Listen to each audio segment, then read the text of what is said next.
Hey everybody, Kevin here. Welcome back to the channel.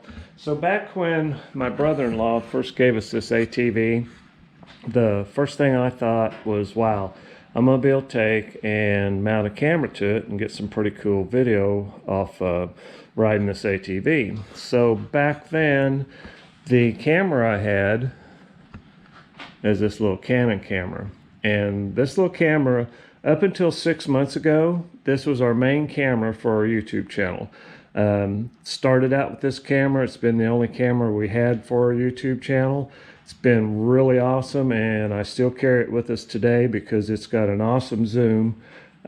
We can do really good video with it, and then also we can zoom really good with it. So we still use this camera.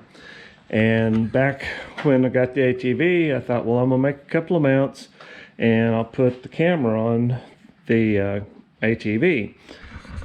But after I went ahead and put the camera on there, went for a ride, and then when I downloaded the video from the Canon camera onto the computer, it was like, oh my God, you couldn't even see the image. It was just all jumpy and blurry, and come to find out, the Canon camera doesn't have any kind of stabilization. So that's when I decided to go ahead and buy the Hero 7 Black GoPro, because they've got super smooth stabilization and they're made for stuff like that.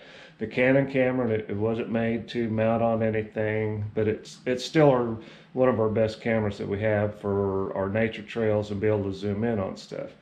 But along with everything else, the mounts, I found out, still have to be pretty good and sturdy, or they'll have a little bit of shakiness to them. So this front mount, when I first put it on and everything, I just had this main part on it, and it still had a little bit of shake to it. So later on I decided, I got a cable tensioner and hooked it to the cleat and also to the mount, and I pulled all of the mount over to one side, and that totally locked this mount down really, really well. But my back mount, before I did any of this bracing to this back mount, it was just a single pole, and it was also a smaller pole. So it had a ton of vibration to it whenever I'd ride on it. Now I've got a recent video that I did before I changed all of this and put all this bracing on here. I've got a recent video that I did without any of that on, and I'm going to splice that video into this one just to give you an idea how much difference this made, because without that bracing, the last video, any of the videos I've done off here have had a lot more vibration and chop to them. But after doing this, oh man, what a difference. It's just like the front one now. It's really not jumpy at all. It doesn't like try to do a double image or anything like that. It just made a big difference on how it secures this camera down to the ATV.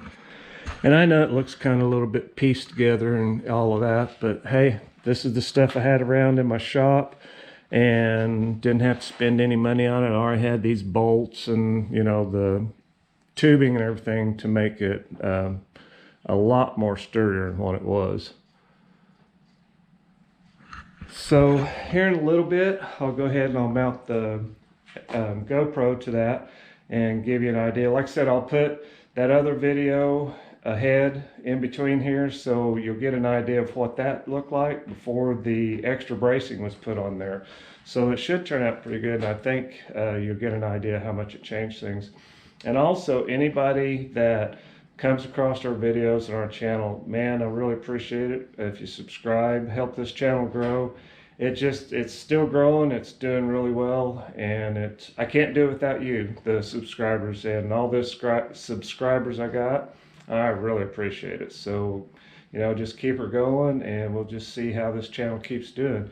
But stuff like this, I hope people get, a little bit of interest out of it. If nothing else, you get a laugh to see how I put everything together. So stick with us, and I'll give you a short ride to show you the difference on the way this mount works now.